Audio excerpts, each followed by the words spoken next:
Hey, this is Ben with advice from a Pentecostal pastor, and today I want to talk more about the topic of spiritual abuse, where it stems from, what causes it. I've realized that the common denominator of spiritual abuse does not lie in whether your church is conservative or strict or liberal or even within a certain organization or denomination. Well, there are certainly organizations that trend to this problem more often. This isn't a Baptist or Pentecostal thing. This isn't a non-denominational thing. This is a attitude of leadership and a doctrine that is, whether it's spoken or unspoken, it is believed and it is supported from the top down and then reflected from the ground up. And I call it this: the man of God doctrine. This can happen anywhere and in any church. There can be churches that maybe they were created for the sole existence of making money. Not a godly place, not a place you should go, but not necessarily a place that's going to cause or create spiritual abuse. There are other churches that are in false doctrine, but the leadership of that church is maybe sincere. Doesn't make it right, but you are not going to suffer spiritual abuse in these situations. But there is a common denominator that I have discovered, and it's amongst leadership, and it is promoted culturally to sometimes where it's not even perceived clearly. And we're going to address it today. I call it the man of God doctrine. Let me read this scripture on my screen right here. Isaiah 14:13. This is speaking of Lucifer.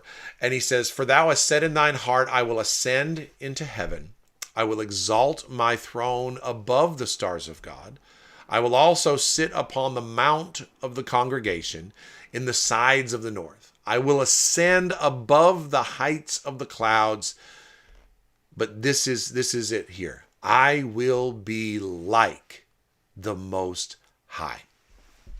Now, no preacher anywhere is going to acknowledge that this verse reflects their heart. They'll say, I don't want to be above the stars of God. I don't want to exalt my throne above the clouds. But they have an either overtly, clearly spoken or an unspoken desire to be like the Most High. I don't mean like the Most High in reference to temperance, godliness, modesty, long-suffering, patience, those kinds of godly characters. They want to be like the Most High in glory, in adoration, in respect, and in image. And we can verify this because if this is ever challenged in a church where leadership feels this way, the response will be swift, severe, and relentless.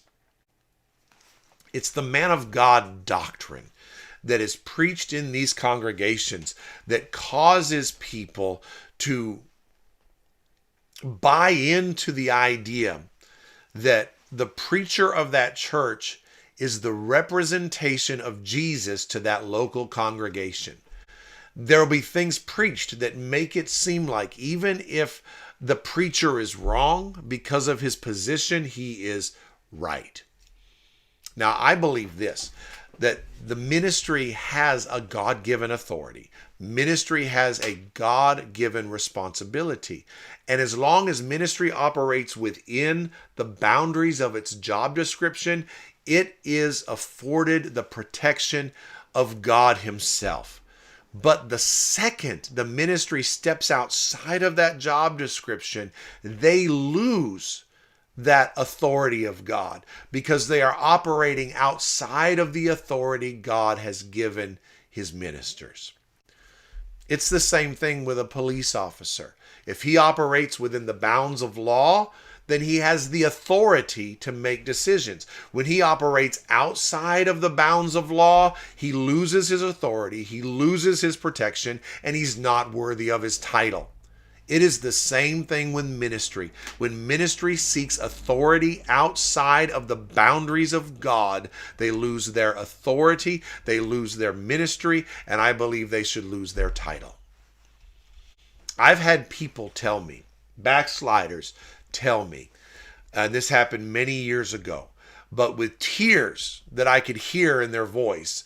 I guess the tears were in their eyes, but you could hear the sorrow in their voice. They said, I'll never be good enough to go back to this church, but I can't go anywhere else because nowhere else preaches truth.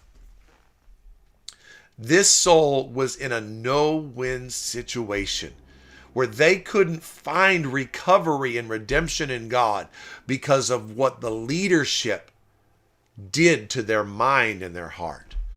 When you hear phrases like, it's all about the man of God, or I have to prove myself to the man of God, these are signs that there is something being preached in that church that doesn't align with the authority of God or the commission of God to his ministry. We're going to dig in deeper on this, and we are going to define really how this doctrine is evolved and how it has come to place in future videos. If you are interested in this topic, please like and subscribe. If you disagree with me, leave a comment in the comment section and let's have a discussion about it. But I believe this thing alone causes more damage to well-meaning Christians than anything else in today's religious culture. Anyway, hope y'all have a great day. God bless you. Bye.